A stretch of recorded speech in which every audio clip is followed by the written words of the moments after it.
Տարեսկզբից մեր կենցաղը սպասարկող տարբեր շուկաներում սկսեց նկատվել գնաճ։ Պատճառները տարբեր են՝ գյուղատնտեսության անարդյունավետ քաղաքականություն, տարածաշրջանային պատերազմ, միջազգային ճգնաժամեր եւ այլն։ Այս ամենը պետք է գոնե փոխհատուցվի տնտեսական աճով, այսինքն այդ աճը ապահովում է հավելյալ եկամուտների հոսքը դեպի մարդկանց գրպաններ, ըստ այդմ ստեղծում է ֆինանսական բուֆեր գնաճի ազդեցությունը մեղմելու համար։ Եվ ահա, էկոնոմիկայի նախարարը հրապարակում է նախորդ 2 ամիսների տնտեսական ակտիվության ցուցանիշները։ 2026 թվականի հունվար-փետրվարին տնտեսական ակտիվության ցուցանիշը 2025 թվականի նույն ժամանակահատվածի նկատմամբ աճել է 7.4%-ով։ Աճ ունենք բոլոր ուղղություններով՝ արդյունաբերություն 17.2%, շինարարություն 20.5%, արտաքին առևտուր 9.3%, ծառայություններ 7.2%, առևտուր 3.3%։ Այս տվյալների մեջ կարևորագույնը արդյունաբերությունն է։ Արդյունաբերության աճը նշանակում է շատ աշխատող ձեռքեր, շատ աշխատավարձ, շատ զբաղվածություն եւ փողի շրջապտույտ։ Փորձենք հասկանալ, թե արդյունաբերության հատկապես որ ճյուղերում կա աճ։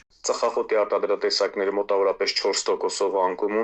ունենք անկում կաշվի արտադրատեսակների արտադրության մեջ մոտավորապես 6%-ով, թղթի եւ թղթի արտադրատեսակների արտադրության մեջ մոտավորապես 16%-ով, ռետինա եւ պլաստմասի արտադրատեսակների մեջ մոտավորապես 14%-ով եւ այդպես շարունակ, այսինքն մենք ունենք հիմնական ներուժից բխող արդյունաբերության մեջ բավականին նվազում։ Իսկ այդ դեպքում ինչպես է արդյունաբերության ոլորտում տնտեսական ակտիվության ցուցանիշը 17% աճ գրանցել նախորդ 2 ամիսներին։ Ենթադրվում է, որ այստեղ պարզապես իր խոսքն է ասել Հայաստանի համար մեկ արտահանվող ապրանքը՝ պղնձի եւ մոլիբդենի հանքաքարը։ Հիշեք նախորդ տարի գործադուլով պայմանավորված հանքարդյունաբերության Սյունիքում հանքարդյունաբերությունը կանգ էր առել եւ որևէ տեսակ արդյունահանում տեղի չէր ունենում։ Բնական է, որ հաջորդ տարի, այսինքն 2026 թվականի արդյունահանումը սովորական պայմաններով կատարելու դեպքում պետք է աճ արձանագրեր։ Այսինքն սա ոչ թե աճ է, այլ ուղղակի նախորդ տարի այլ հանգամանքներով պայմանավորված ունեցել ենք արդյունահանման դանդաղ։ Շինարարությունը 20.5% աճով ամենաբարձրն է եղել նախորդ 2 ամիսներին։ Սա հիմնականում պետության կողմից ֆինանսավորվող ճանապարհաշինության եւ դպրոցաշինության, ինչպես նաեւ եկամտահարկի վերադարձի օրենքի կիրառման արդյունքում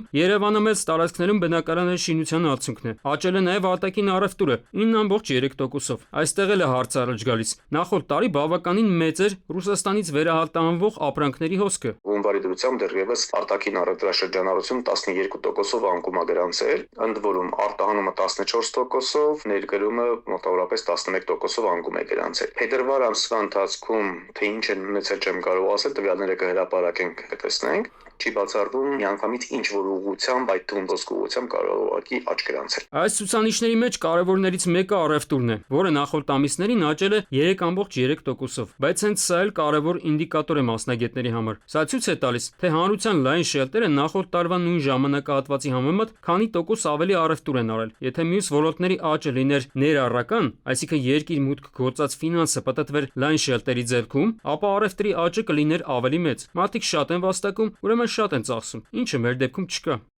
Արմեն Աթելյան, ժամը լրատվական։